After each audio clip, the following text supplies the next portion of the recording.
El perfil educativo de México para el siglo XXI. Publicado en El Dilema. La Universidad Mexicana al comienzo del siglo. Huamucla, año 2002, páginas de A34 a la 54. Escrito por Hugo Eboitz Aguilar. Página 1. A mediados de 1998, las autoridades de la Secretaría de Educación Pública, SEP, dieron a conocer una versión detallada de sus planes para el perfil de escolaridad de la población mexicana en el siglo XXI. Lo que se presentó a la opinión pública no fue, sin embargo, una propuesta que tuviera como finalidad generar opiniones o intentar crear consensos. Se trató de un artículo en una revista que, más que abrir debate, buscaba informar y explicar por qué desde hace años se tomó una decisión que está afectando profundamente el destino de la educación superior y media superior pública en México. Pide página número 1. Casi al mismo tiempo de la conclusión de este libro se filtraron al público los primeros ejemplares de un nuevo documento, La Educación Superior hacia el siglo XXI, líneas estratégicas de desarrollo, esta vez originado en la ANUYES, que presenta un detallado plan de etapas de lo que se quiere sea la educación superior para el año 2020, ANUYES, 1999. Como se ve en las referencias que se han hecho ya en la introducción a este documento, en este no se alteran, sino que se profundizan las líneas generales de la propuesta de transformación de la universidad que resulta del Pacto General antes explicado. Termina pie de página. La decisión sobre el futuro de la educación. El escenario educativo que la SEP, en coordinación con la ANUYES, ya ha decidido construir se asienta en la persuasión de que para entrar en el nuevo siglo México requiere de una fuerza de trabajo compuesta de cerca de un 90% por personal técnico, y solo en una reducida proporción por profesionales egresados de las instituciones de educación superior. El análisis de la decisión tomada por la SEP hace necesario, antes que nada, distinguir entre educación para preparar la fuerza de trabajo, es decir, la población económicamente activa o PEA, y educación para la población en general. Es decir, distinguir entre lo que el país requiere de personal calificado para llenar los puestos de trabajo y lo que el país requiere para consolidarse como nación en desarrollo en todos los órdenes, desde el político y cultural, pasando por el productivo. El artículo de la SEP no hace esta distinción y es válido afirmar que tanto el texto, como la SEP misma, se preocupan fundamentalmente de la fuerza de trabajo. Es decir, que la política de formación de la fuerza de trabajo es la única política educativa para la formación de la población en general. Página 2. Es válido decir esto porque 1. No se conoce un proyecto para el desarrollo educativo de la población en general del país, que esté dotado del mismo grado de especificidad y detalle como el que tiene el destinado a la fuerza de trabajo. 2.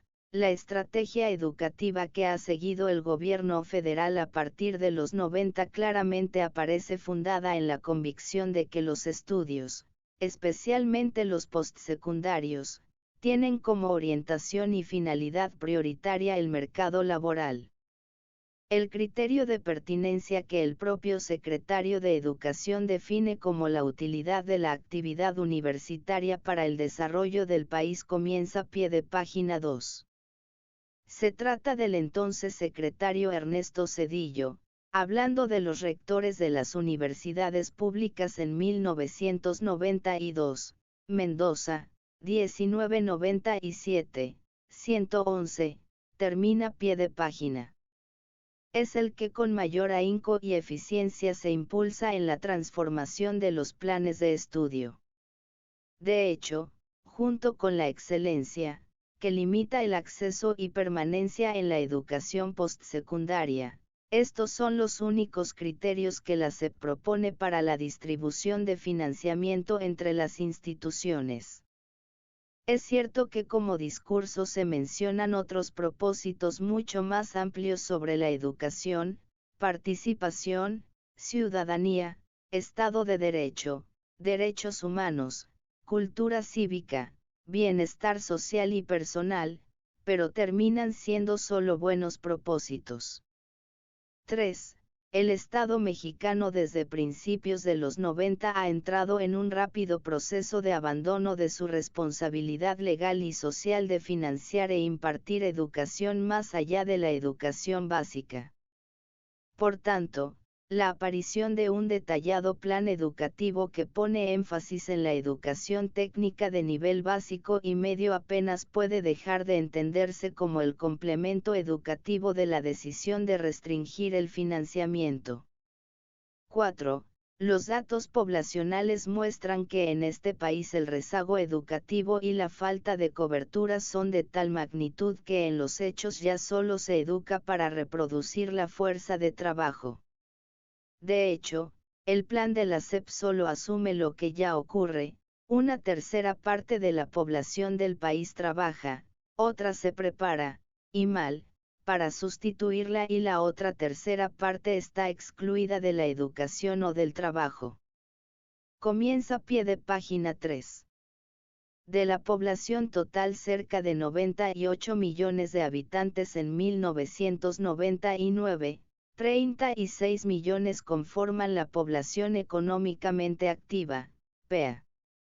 28.5 millones están en formación en algún nivel educativo, el resto de la población, 34 millones, educativamente no existen porque o son mayores de 65 años, 8 millones, o porque no tienen acceso al sistema educativo, 1 millón de niños fuera de primaria, 8 millones de jóvenes fuera de secundaria y más de 17 millones entre 16 y 24 años que tampoco están inscritos en escuela alguna.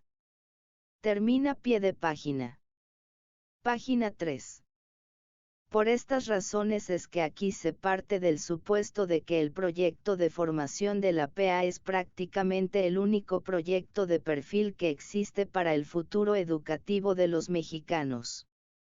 El perfil educativo para el próximo milenio. El cuadro 1 muestra en resumen la manera concreta como la SEP contempla la presente situación educativa del país y la manera como plantea que debe ser en las próximas décadas. Reséndiz Núñez, D. 1998, 2. La primera columna señala las categorías ocupacionales que se utilizan para agrupar la PEA, desde gerentes hasta obreros. La segunda columna muestra los niveles educativos que se supone deben corresponder a cada una de esas categorías.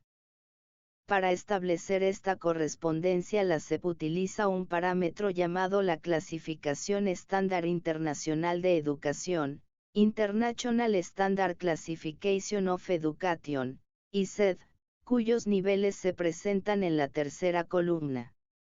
Como toda clasificación, también esta implica una reorganización conceptual de la educación y de sus propósitos: conceptual primero, de política educativa después, cuyas implicaciones analizaremos más tarde. Finalmente, la cuarta columna ofrece los datos de México en cada una de las categorías del ISED, y la quinta muestra la distribución que en estos rubros existe en Italia. Comienza pie de página 4. Otras referencias que se presentan son los casos de Suiza y Francia con proporciones de 17 y 18% en este nivel. Debe hacerse notar también algo que restringe aún más el criterio, que solo se menciona a directivos y funcionarios como integrantes de la fuerza de trabajo, cuando el INEGI incluye categorías tales como profesional entre comillas, trabajadores de educación, oficinistas, y muchas otras ocupaciones para clasificar las ocupaciones de los egresados de la educación superior. Entre comillas directivos y funcionarios, en realidad son categorías que solo representan el 21% de aquellos que aparecen con 4 años o más en el censo de 1990, Suárez, 1995, 76. En otras palabras, hay muchas ocupaciones a todos los niveles que se benefician ampliamente de la educación superior, pero en este esquema no son contemplados. Termina pie de página. Uno de los países propuestos como referencia para orientar la construcción del futuro educativo. A continuación, aparece una tabla con 5 columnas enumeradas del 1 al 5. En la columna 1 se encuentran los siguientes datos: ocupación, directivos y funcionarios, mandos medios y por último operadores. En la columna 2, formación deseable, licenciaturas y posgrado, técnicos profesionales, técnicos medios y técnicos básicos. En la columna 3 se encuentra, nivel ICED, 6.7, 5, 4 y 2. En la columna 4 y 5, porcentaje de la PEA actual referencia, 3.7 enseguida 10, 3.2 enseguida 15, 16 enseguida 35 y por último 8.2 enseguida 40. Cuadro elaborado a partir de datos que aparecen en Reséndiz, 1988, 3. Página 4. Cuadro 1. Perfil de ocupación y educación para el México del siglo XXI. Lo primero que salta a la vista es que, efectivamente, aquí explícito se encuentra el planteamiento de la creación de un país de técnicos, es decir, donde no considera como importante la creación de un sustrato amplio de la población dotado de estudios superiores. De antemano, se allana a que no le corresponde un futuro en el que la educación superior de carácter amplio científico y humanista juegue un papel central en su desarrollo. Un país que no puede crear una amplia y multifacética infraestructura de bienes y servicios, ni tener una fuente constante de descubrimientos básicos en todas las ciencias y cantidades enormes de personas con la educación y la cultura necesaria para incorporarlos a sus actividades cotidianas, ni, finalmente, generar una constante corriente de concepciones sociales a profundidad y de reflexión literaria y filosófica sobre su ser y su tiempo como país y como cultura. Es decir, lo que le permitiría sobrevivir como un país soberano, abierto a los demás, pero bien arraigado en su identidad como nación. Las políticas concretas. De igual importancia que la meta educativa que la SEP se plantea, son las medidas concretas que ésta ha venido tomando para alcanzarla. 1. Política restrictiva para la formación de profesionales y 2. Política de impulso a la generación de cuadros técnicos. Página 5. Respecto al primer punto, conviene aclarar antes que nada cuál es la situación del país en relación con el parámetro que asume la SEP. Como se recordará, un punto de referencia utilizado por la SEP era que el 10% de la población económicamente activa, PEA, debía tener estudios superiores. Si se tiene en cuenta que la actual PEA en México está constituida por cerca de 36 millones de personas, incluyendo aquellos en la economía formal e informal, esto significa que el número de profesionales requerido es de 3.6 millones. Pero ¿cuántos egresados de la educación superior hay ya en el país? Según un detallado análisis de los datos del Censo Nacional de Población 1990, en esa fecha había en México 2.2 millones de personas con estudios universitarios completos, incluyendo aquellos con posgrado. Suárez, 1995, 76. Por otro lado, se estimaba que entre 1990 y el año 2000 habrían egresado otros 1.5 millones de la educación superior. Muñoz Izquierdo, 1997, 120-122. Lo que significa que en este momento de comienzo de siglo deben existir alrededor de 3.7 millones de personas con 4 años o más de estudios superiores en el país. Estas cifras parecerían indicar que México ya ha llegado al número de cuadros profesionales que según la SEP requiere para su desarrollo. Pero hay otros factores que deben tenerse en cuenta y que matizan la política restrictiva. Algunos de ellos. 1.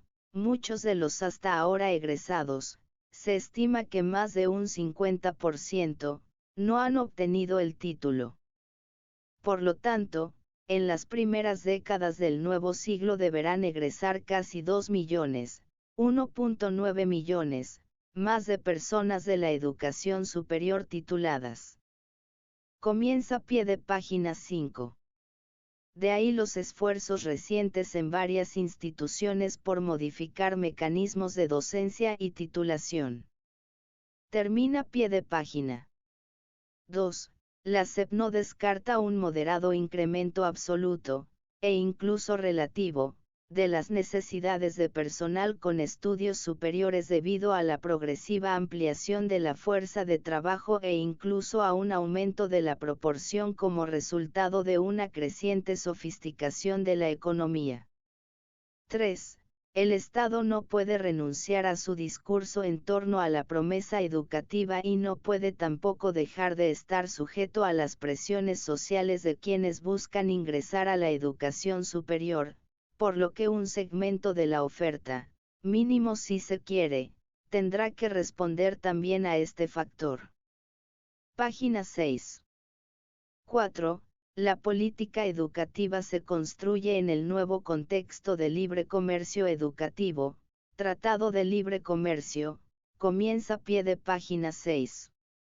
Básicamente, en el capítulo 21 del TLC Comercio Transfronterizo Servicios y en el capítulo 11 Inversión, TLC, 1994. Termina pie de página.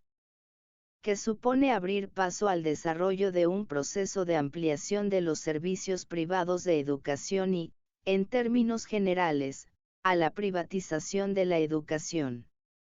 Estos factores traen como consecuencia que el Estado seguirá impulsando restricción y tecnificación de la educación media superior y superior públicas, pero ahora promoverá y atenderá también el crecimiento de la educación privada. Restricción y privatización de la matrícula para la formación de profesionales. La privatización consiste en fondo en una modificación sustancial de las relaciones entre el Estado y los individuos y las relaciones de los individuos y clases al interior de la sociedad y en torno a la educación. Esto puede expresarse tanto mediante el cobro de cuotas por inscripción y servicios, es decir, mediante la comercialización creciente de la educación, como mediante la apropiación que hace un sector o clase social de la orientación del proceso educativo, incluyendo la generación del conocimiento, como la delegación en manos privadas de la responsabilidad de educar e incluso como el otorgamiento de una parte de la conducción misma de la educación pública.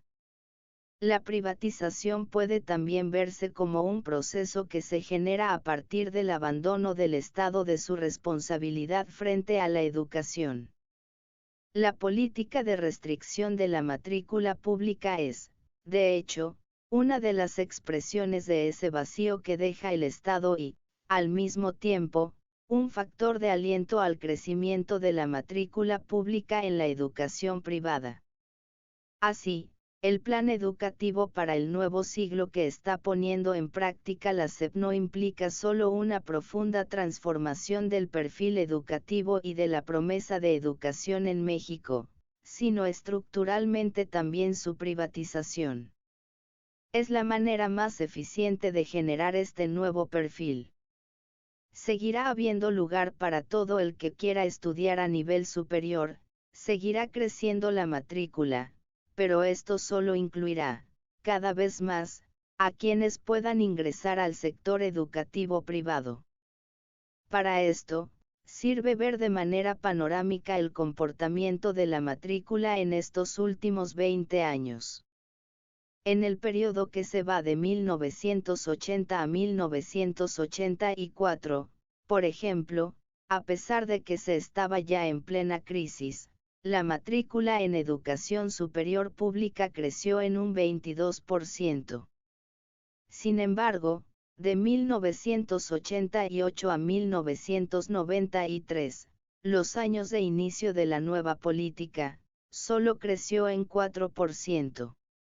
El cuadro 2 muestra la serie completa de la matrícula en educación superior, sin incluir normales. Página 7. Como también puede verse en el mismo cuadro, a medida que decrece el ritmo de expansión de la matrícula pública, casi en la misma exacta proporción aumenta el de la educación privada superior. Si entre 1980 y 1984 la matrícula privada aumentó en un 26.9%, de 1988 a 1993 aumentó en un 44.1% y en un 59.7% de 1998 a 2001. En contraste, en este último tramo la educación pública solo creció un 15.8%. A continuación, aparece una tabla con 3 columnas, divididas con los siguientes datos: ciclo, pública y privada. En la primera columna aparecen los siguientes datos: año 1980 a 1981, año 1984 a 1945, año 1988 a 1989, año 1993 a 1994, año 1997 a 1998 y año 2000 a 2001. En la columna 2, 666.4, 815.3, 898.4, 936.6, 1056.3 y 1222.7. En la columna 3, 119.0, 151.0, 171.1, 246.5, 319.2 y 510.3. Tabla elaborada de la fuente OCDE, 1997, 115 y Secretaría de Educación Pública 2000, 430. Cuadro 2. Matrícula Educación Superior, en miles. Es importante notar aquí que la reducción en el crecimiento de la matrícula que ocurre en los 80 es sustancialmente distinta a la que se genera luego en los 90. La primera no aparece como una política definida, sino como resultado de la reducción presupuestal impuesta por la política adoptada, restricción del gasto social, para afrontar las presiones de la deuda externa. Página 8. En 1982, el conjunto de instituciones públicas de nivel superior recibía el equivalente a 35.6 millones en pesos de 1980, pero en los siguientes 12 años solo recibió un promedio de 25 millones por año. OCDE, 1997, 124 y Noriega, 1999, 10-12. Comienza pie de página 7. La distribución de recursos, por otro lado, tuvo el agravante de que en los 90 se establecieron criterios de desempeño como base para el otorgamiento de fondos adicionales al subsidio básico, FOMES, becas y estímulos, PROMEP, con los que se agudizó la diferenciación entre instituciones. Termina pie de página. Es decir, el nuevo perfil educativo que propone la SEP permite una continuidad de la política de quitarle recursos a la educación superior y transferirlos a otras prioridades: infraestructura, deuda externa e interna. La meta de este nuevo perfil también hace posibles transferencias dentro del propio sector educativo. Mientras que el gasto en educación básica sube en un 14% de 1994 a 1998, el gasto por alumno en educación superior pública disminuye en un 45.6%, la jornada, 1999. A continuación, aparece una tabla con 3 columnas con los siguientes títulos: año, gasto federal y matrícula. En la columna número 1 aparecen los siguientes datos: 1982, 1985, 1988, 1991 y 1994. En la columna 2, 35.6, 23.7, 25.1, 25.7 y 25.6. En la columna número 3, 666.4 entre paréntesis 1981, 815.3, 898.4, SD y 936.6. Tabla elaborada de la fuente, OCDE, 1997, 115 y 124. Dado que se computa por ciclo escolar, la matrícula no corresponde con exactitud a cada uno de los años señalados. La matrícula no incluye los estudiantes normalistas. Los datos del gasto educativo sí incluyen a estas instituciones, por lo tanto, el gasto por estudiante aparecerá un tanto más elevado de lo que es en realidad. Cuadro 3. Gasto federal en educación superior y matrícula, en millones de pesos de 1980. Página 9. La nueva meta educativa que plantea la SEP en los 90 acepta e institucionaliza la reducción de recursos para educación superior que se generó en los 80. Entre otras cosas porque sirve para desalentar el crecimiento de la matrícula de este nivel educativo e incluso reducir la población escolar. Así, por ejemplo, la matrícula en las universidades públicas estatales, que había tenido sustanciales aumentos en los años anteriores, de hasta 20% anual, solo aumentó en 2.9 mil lugares de 1985 a 1995, equivalente a 1.2%. Pero también hubo disminuciones sustanciales. Sobre todo, en la Ciudad de México. En el IPN el número de estudiantes disminuyó en 1.1% de 1985 a 1995, en la UNAM, 16.2%, y en la UAM 10.7% en relación con su máximo histórico, 1987, Salinas, 1995. 361. La sola reducción de recursos, sin embargo, es un mecanismo demasiado burdo e incluso contradictorio impulsar el nuevo modelo de educación. Porque la intención de la actual conducción de la educación superior no es solo tener estudiantes, sino de mejor calidad, preparados para los requerimientos de una nueva economía nacional e internacional.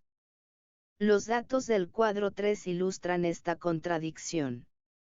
En 1982 se destinaban 35.6 millones de pesos para atender a 666.4 mil alumnos en la educación superior pública.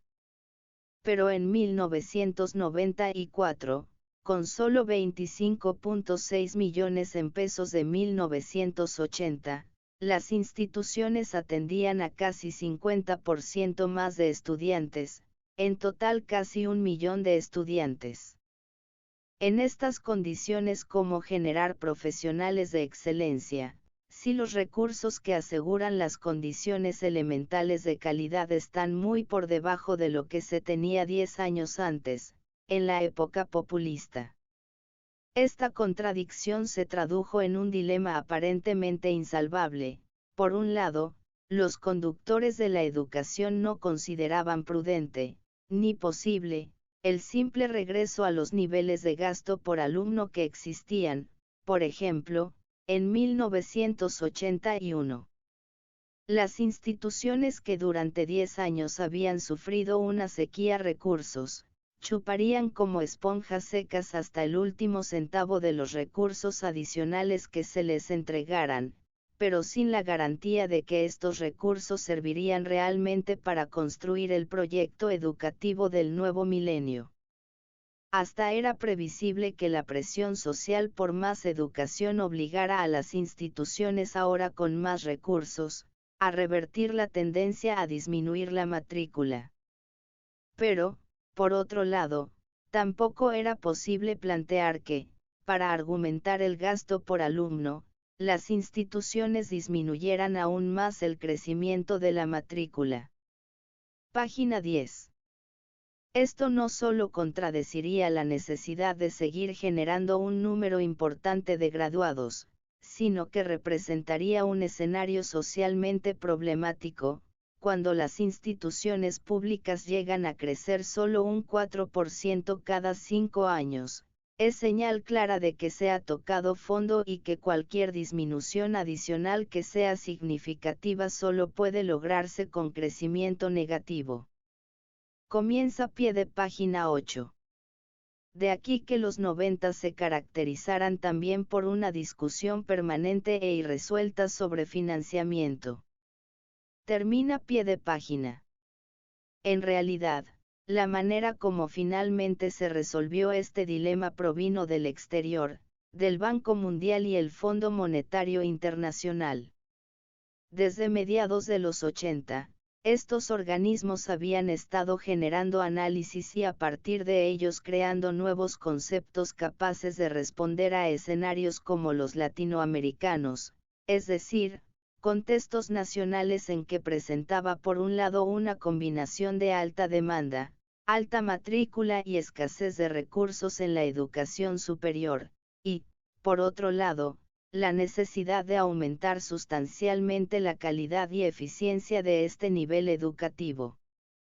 Como en otros países, en México esta propuesta resultó sumamente seductora para una administración federal deseosa de hacer más eficiente el gasto, pero nada dispuesta a elevarlo. La solución que se propuso fue la evaluación como mecanismo que garantizara un mejor uso del gasto.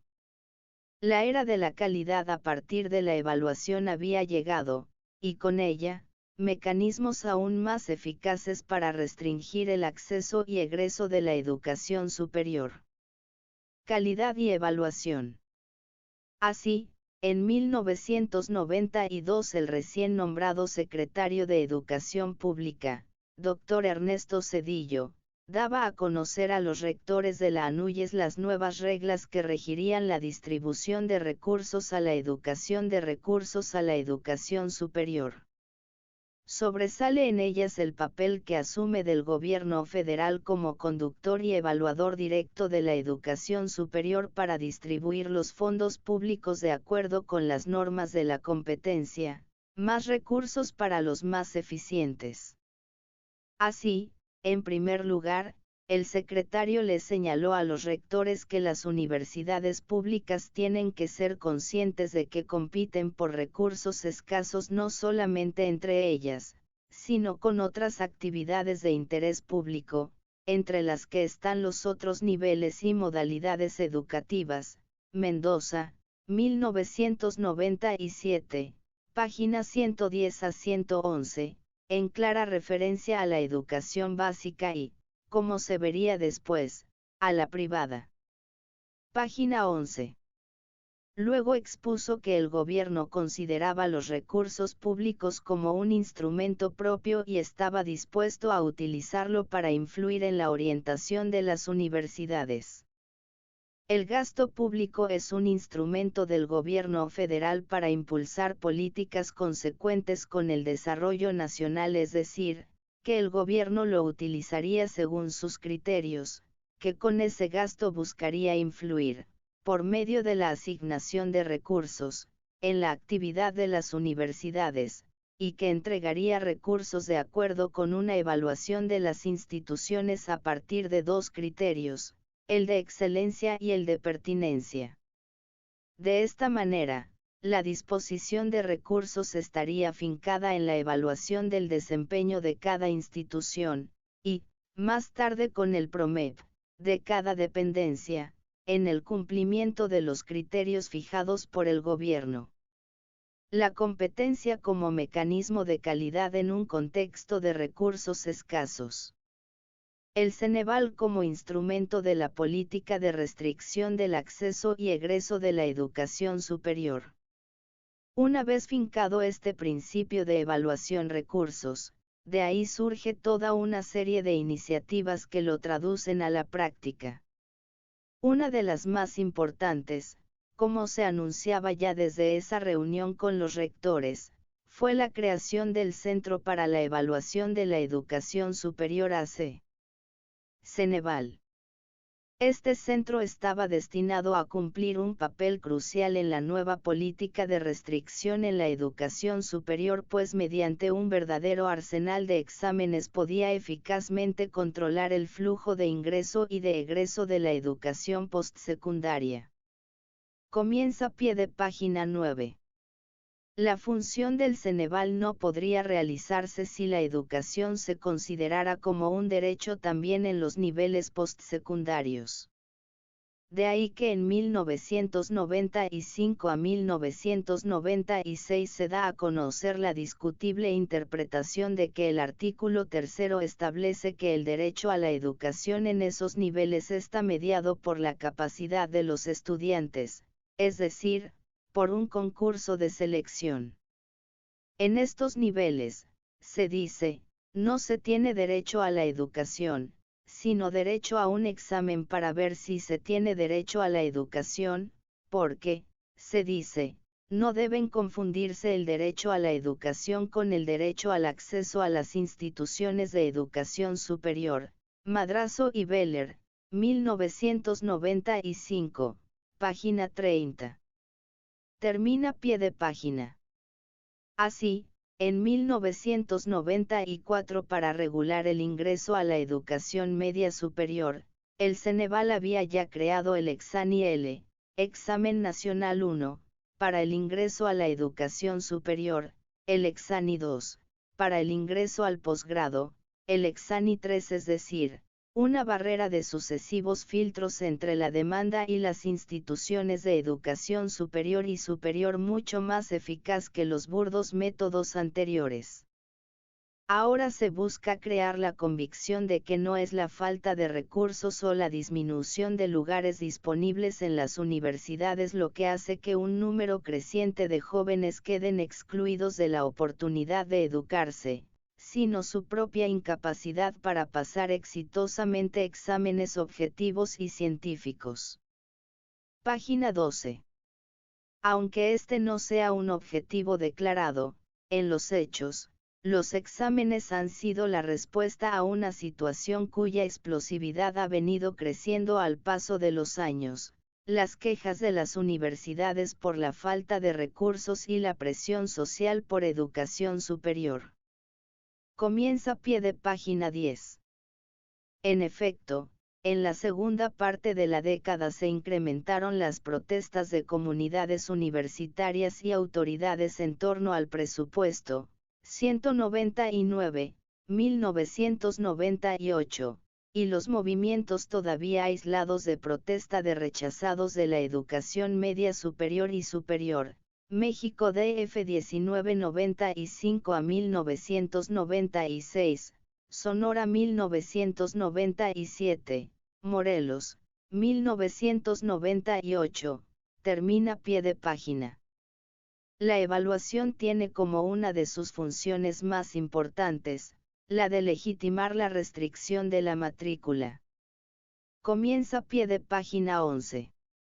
En realidad, es mucho más profunda la evaluación de las capacidades de una persona la que se realiza a lo largo de 3 años de secundaria o bachillerato, y que se refleja en el promedio, que una evaluación como las del Ceneval, que consiste en varias decenas de preguntas de opción múltiple hechas en un examen de 2 o 3 horas. Termina pie de página. En el otro extremo, el del egreso, desde 1995 el Ceneval comienza a aplicar el examen general de calidad profesional, que luego cambió de nombre a examen de egreso de la licenciatura, EGEL. Este examen pretende evaluar la calidad o el rendimiento de los futuros profesionales en el momento en que terminan sus estudios, según busca la ANUYES 1997, como requisito obligatorio para la obtención del título.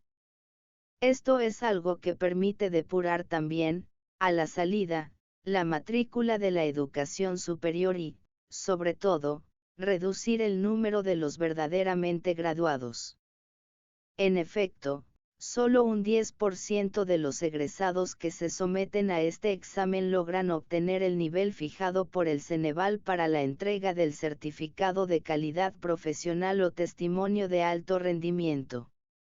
El objetivo es claramente crear una supercategoría de profesionales, muy reducida en número, que tendría prioridad en el acceso al mercado de trabajo y sobre todo en el segmento más moderno. Habría con esto entre los egresados, profesionales de primera y de segunda categorías. Esta es una manera de cumplir con el perfil educativo explicado al inicio de este escrito, pues al mismo tiempo que reduce sustancialmente el número de profesionales ofrece un instrumento de medición y de selección de la calidad de los egresados. Pero, además, en la misma línea de depurar el padrón de profesionales, una de las modificaciones que se proponen en la iniciativa de nueva ley de profesiones, es la creación de un examen quinquenal de refrendo de la cédula profesional. Página 13.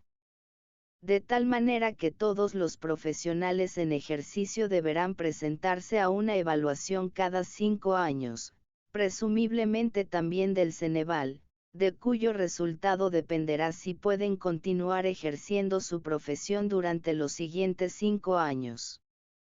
Comienza pie de página 12. Este examen se aprobaría como parte de las modificaciones del ajuste al TCL que se proponen para la Ley de Profesiones, Mendoza, 1997, página 117.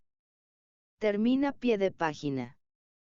Tanto los de ingreso como los de egreso son exámenes de fin de semana de 3 a 5 horas de duración, hechos a base de preguntas de opción múltiple, 128 para el ingreso, 200 a 400 para el egreso.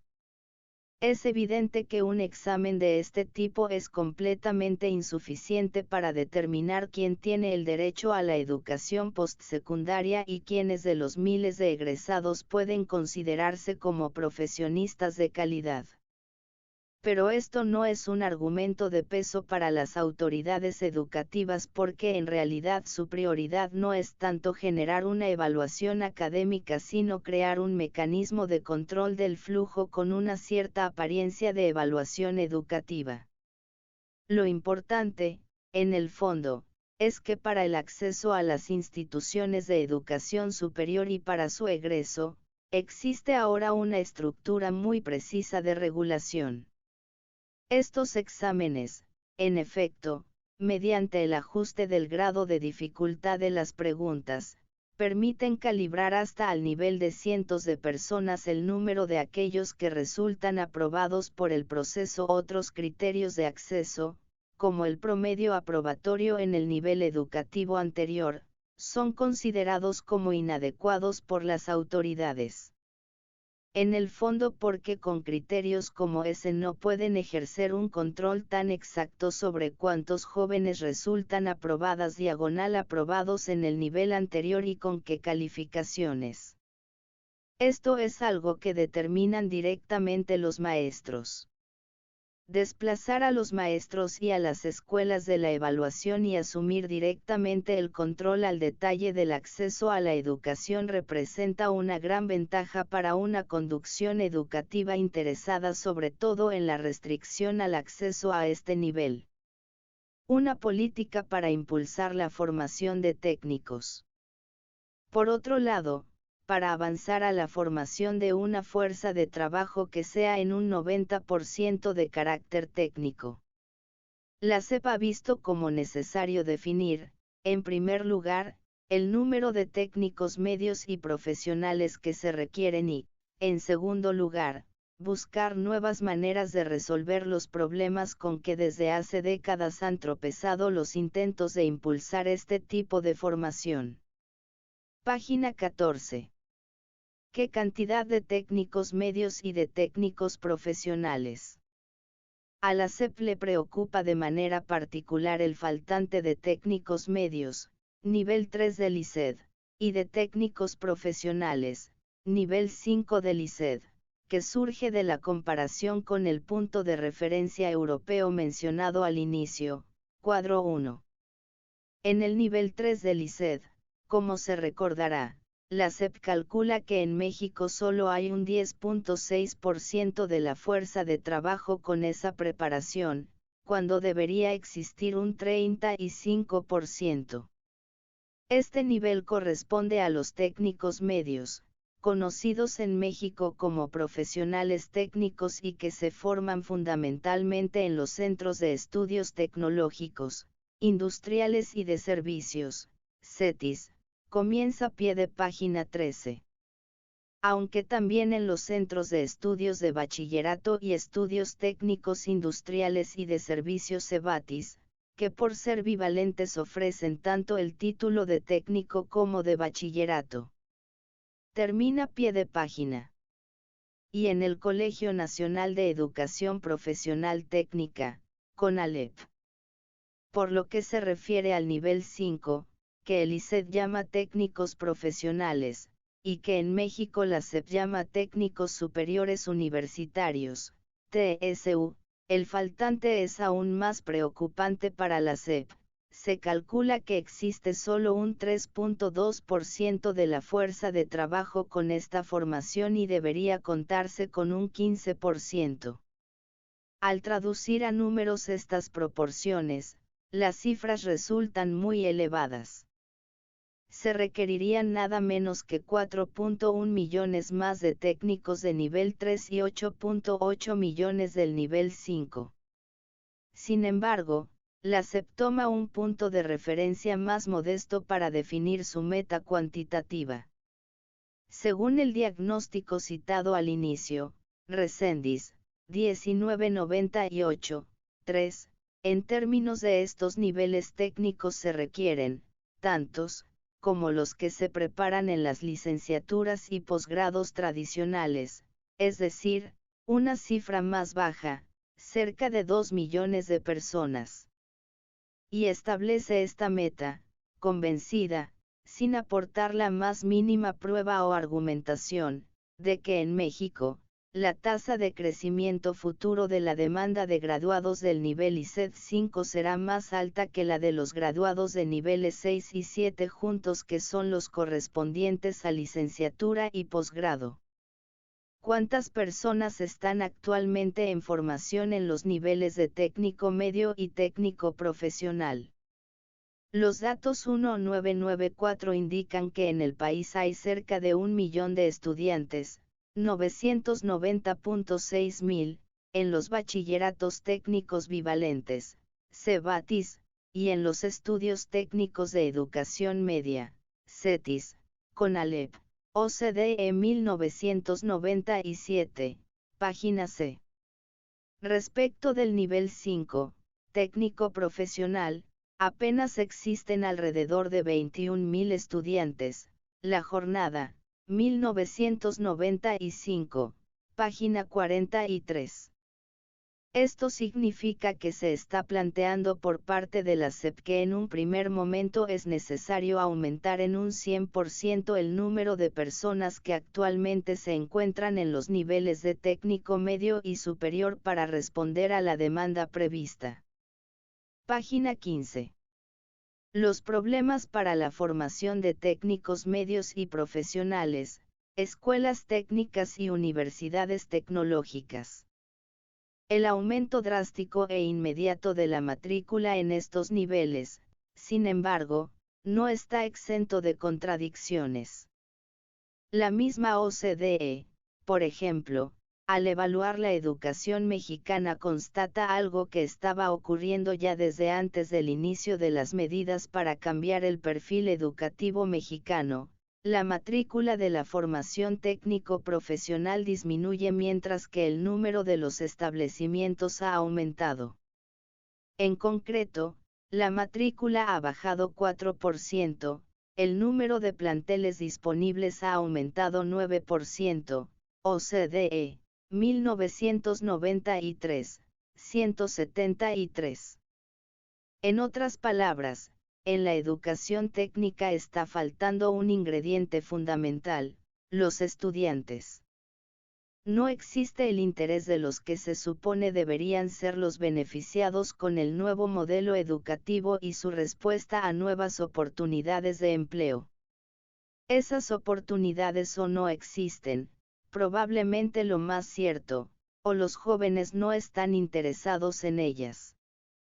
El hecho es, añade la OCDE, que hasta un 90% de quienes terminan el bachillerato bivalente no lo utilizan como formación destinada a lograr un empleo sino como preparación para continuar estudiando. Es decir, que los estudios técnicos no funcionan como una salida terminal, los jóvenes que acuden a ella lo hacen porque no encuentran lugar en otras alternativas. Se trata, dice el reporte, de una salida fracasada, al mercado de trabajo, OCDE, 1997, 176. Y, peor aún, agrega, esta modalidad no interesa ni a los jóvenes, ni a los empleadores.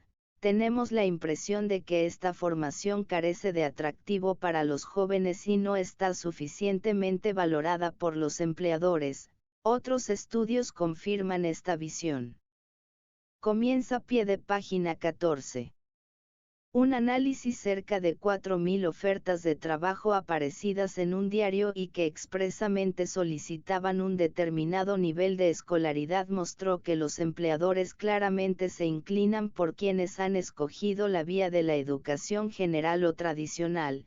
15.8% de los avisos solicitaban preparación de bachillerato, 62.7% de licenciatura.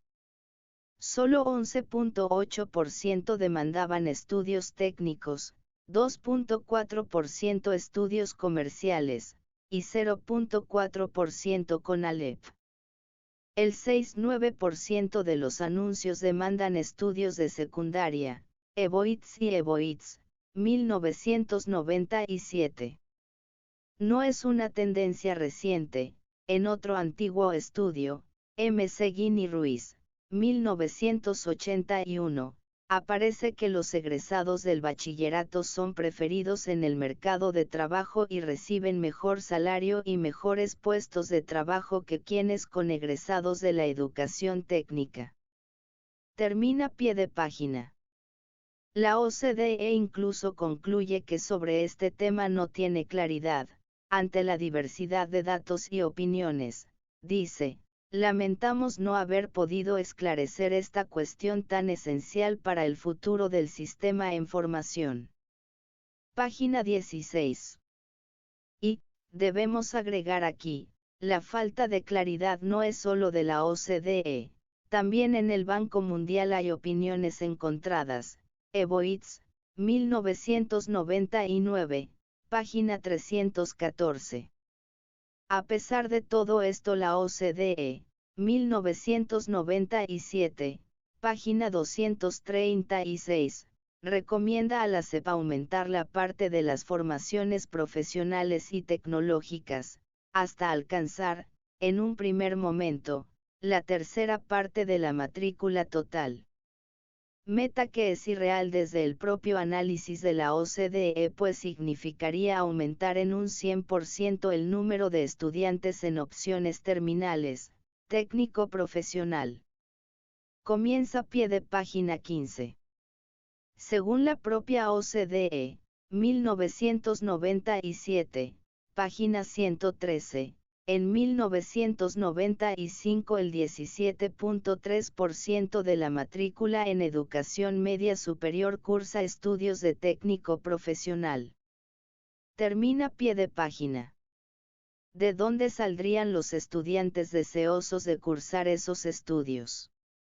La SEP, sin embargo, no hace caso de las dudas y contradicción de la OCDE y se ciñe críticamente a su recomendación de ampliar la matrícula de los estudios técnico-profesionales y de acelerar la construcción de universidades tecnológicas. Estas instituciones que, como veremos, son verdaderas escuelas técnicas, pero a nivel superior, se comienzan a crear en 1992 y en menos de 8 años. 1999, alcanza la cifra de 40. Pero también en el caso de estas nuevas instituciones resultó cierta la apreciación de la OCDE, en el sentido de que estos estudios no tienen gran popularidad. Como ya se mencionaba anteriormente, en 1998 el propio secretario informaba que las 36 universidades hasta entonces en funcionamiento solo tenían 21.000 alumnos. A pesar de que a un gran costo y esfuerzo se estaba ya cerca de la meta prevista de construir 42 de estos planteles, ni siquiera se había logrado la de por sí raquítica meta de alcanzar en ellas una matrícula de 50.000 alumnos para el año 2000. Comienza pie de página 16. La jornada, 1999 de 43. Termina pie de página. Solución: educación técnica profesional obligatoria en las universidades. La resistencia de los jóvenes a estos estudios debe mencionarse porque es muy posible que sea el origen de la siguiente medida de la SEP: crear un sistema mediante el cual coercitivamente los estudiantes que buscan hacer estudios profesionales se vean obligados a cursar primero una carrera técnica. Esto está en marcha actualmente mediante la presión que hace la SEP a las universidades en el sentido de crear en cada carrera la especialidad de técnico superior universitario, TSU. Página 17. Crear estudios técnicos en las universidades públicas ofrece una doble e importante ventaja, al mismo tiempo que permite contribuir a crear el ingente número de técnicos profesionales que según la SEP se requieren, ofrece a muchas universidades que tendrían dificultades para sobrevivir en el nuevo esquema de evaluación recursos, una alternativa de oferta educativa que les permite seguir subsistiendo. La SEP de hecho llama a reconvertir muchas de las instituciones de educación superior y a transformarlas en centros de formación de técnicos profesionales. De tal manera que, en lugar de buscar convencer a los jóvenes de que se inscriban en universidades tecnológicas, se aprovecha la demanda que naturalmente siguen teniendo las instituciones de educación superior para formar ahí mismo a los técnicos necesarios. Para este fin, la SEP dice que las licenciaturas deben dividirse en 2 ciclos, uno primero, de 2 años de duración, consistente en estudios técnicos a nivel del llamado profesional asociado o técnico superior universitario. Un segundo ciclo, también de 2 años, estaría luego dedicado a la formación profesional de nivel superior. Así, por ejemplo, en la carrera de Economía habría la necesaria transformación del plan de estudios que permitiera expedir el título de técnico en nóminas al término del segundo año de estudios. Como es obvio, esta transformación de las licenciaturas de todo el país significa volver obligatorios los estudios técnicos para todos aquellos que ingresen a las instituciones con intenciones de cursar una carrera profesional. Esta sería una manera de aumentar dramáticamente la matrícula en la educación técnica profesional de nivel 5 del ICED. En mayo de 1999 la prensa daba a conocer la noticia del inicio de la reconversión de las instituciones y de las metas de matrícula que se pretendía alcanzar.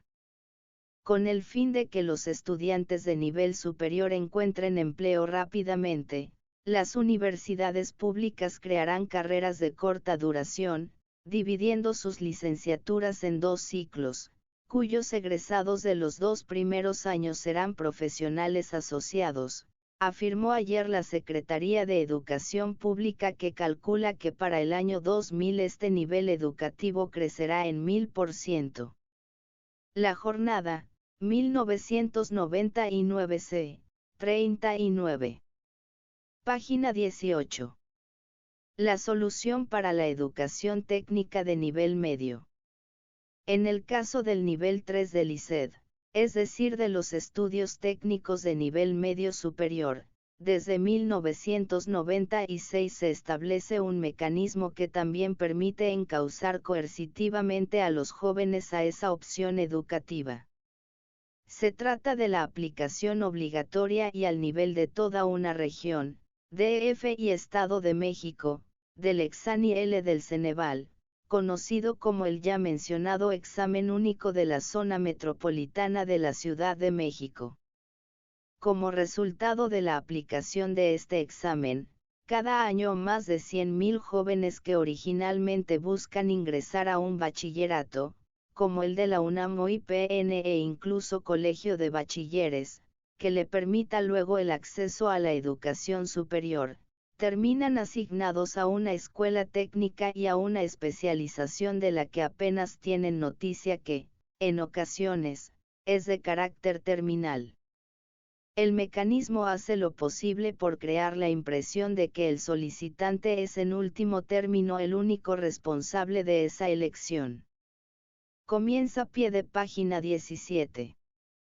Para aspirar a un lugar en algún plantel de la zona metropolitana, los y las solicitantes deben hacer un listado de 31 planteles en orden descendente de preferencia.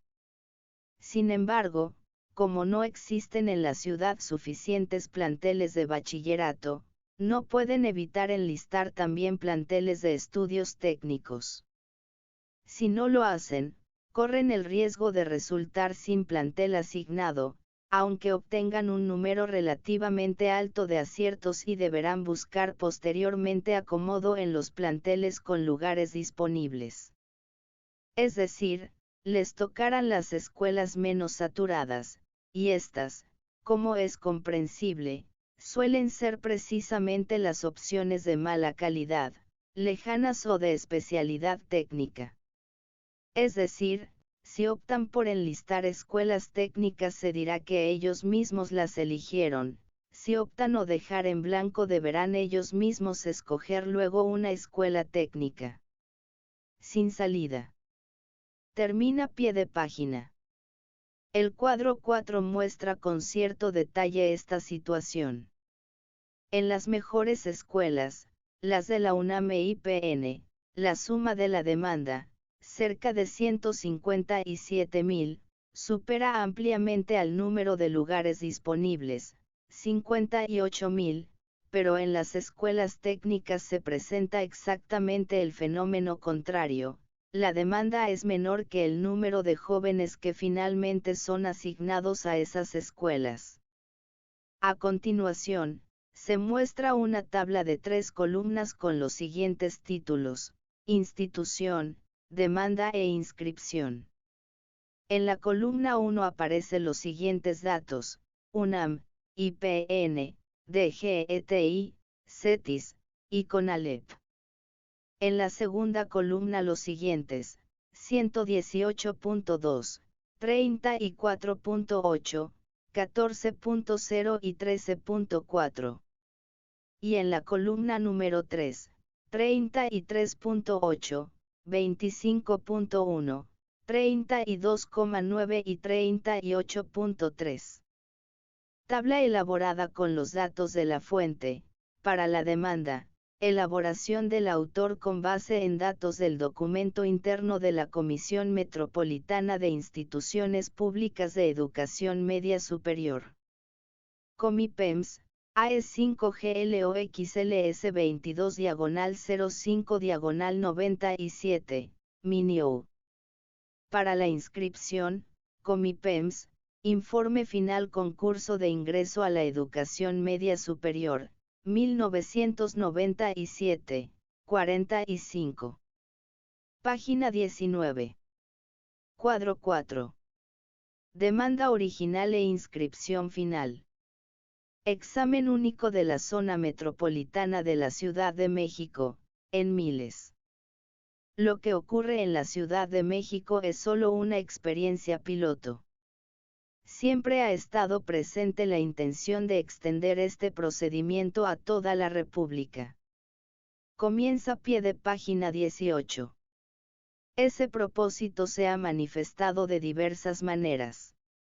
El examen que se aplica en la Ciudad de México, como ya se decía, es el Examen Nacional de Ingreso a la Educación Media Superior o Exani-1. Al anunciarse la primera aplicación del examen único en 1996, los directivos del Ceneval expresamente plantearon la idea de extenderlo, si bien se advertía que era difícil determinar el plazo en que se generalice este examen para toda la República, ya que esto depende de las autoridades de cada estado y de sus respectivos centros de estudios. U2000, 1996, 1. Véase también la jornada, 1998A, con declaraciones de un funcionario de la Coordinación de Educación Media Superior sobre los planes para implantar el examen único en el estado de Morelos. Termina pie de página. Es una tecnología de la ingeniería social ya desarrollada, probada y lista para llevarse a otros lugares del país. Existe incluso la propuesta de realizar un examen ya no regional sino nacional para asignar con base en un solo examen y con opciones de planteles de toda la República a los 400.000 jóvenes que cada año pretenden ingresar a la educación al nivel de licenciatura. Comienza pie de página 19. En 1993 la realización de lo que sería el examen nacional previo al ingreso a la educación superior para aproximadamente 400.000 aspirantes distribuidos a lo largo y lo ancho del territorio nacional y que, para mayor equidad y control, era recomendable atenderlo simultáneamente en sus propias localidades, suprimiendo de aquellas donde se imparte el bachillerato solo las de muy difícil acceso o en las que el número de examinados potenciales no llegara a 15 alumnos. Anúyes, 1993, página 87. Termina pie de página. Página 20. La explicación de esta experiencia piloto, sin embargo, en unos cuantos años ha permitido mostrar que no solo no tiene un claro fundamento en una teoría del desarrollo económico, sino que tiene altos costos sociales y educativos. En el caso del examen único de la Ciudad de México, la coacción hacia opciones técnicas está provocando un alza sin precedente en los niveles de deserción en el Distrito Federal como se ve en el cuadro 5. Los años y las cifras últimos corresponden a los de aplicación del examen único. El deterioro es muy importante en sí mismo y en comparación con los datos nacionales. Comienza pie de página 20. En el promedio nacional, la deserción en este nivel educativo se redujo de 1995 a 1998 de 19.3 a 19.1%. Es decir, una reducción de 0.2% en este indicador. En el DF, sin embargo, se experimentó un aumento de 7.3% en ese mismo periodo. Esta cifra hace que el Distrito Federal se coloque en los niveles de deterioro educativo que en ese mismo periodo solo ocurre en los estados claramente en desventaja como Guerrero, con 7% de deserción, Campeche, 8.4% de aumento, y Guanajuato, 19%. Ni siquiera entidades como Oaxaca, que, por el contrario, mejoró en esos años en un 2.6% la retención de sus estudiantes, Puebla, que mejoró en 0.4%. Hidalgo, donde la deserción se incrementó en un 3.4%, tienen niveles de deterioro como los que ahora son propios del Distrito Federal, CEP, 2413, SS. De esta manera, la política de construcción de un nuevo perfil educativo de los mexicanos se muestra no solo autoritaria sino profundamente en contra del propósito mismo de educar. Sin embargo, estos solo son sus rasgos externos. Más a profundidad, el proyecto del nuevo perfil educativo tiene implicaciones de control y reorientación de la educación superior que no pueden dejar de analizarse. A este objetivo está dedicado el siguiente capítulo. A continuación, se muestra una tabla con dos columnas. La columna número 1 se divide en años sin examen único y año con examen único, mientras que la columna 2 representa el % de deserción. En la primera columna se encuentran los siguientes datos: 1980 a 1981, 1990 a 1991, 1991 a 1992, 1992 a 1993, 1993 a 1994, 1994 a 1995 y 1995 a 1996. Con examen único, 1996 a 1997, 1997 a 1998, 1998 a 1999 y 1999 a 2000. Columna número 2, 16.5, 15.1, 17.9, 17.2 y 17.4% deserción promedio, 18.8, 17.1 y 19.3. Con examen único, 18.1 y 22.8% deserción promedio, 24.1, 24.7 y 23.9. Tabla elaborada con los datos de la fuente, CEP, 1997 a 1998, 285. Página 21. Cuadro 5. Deserción en la educación media superior en el Distrito Federal.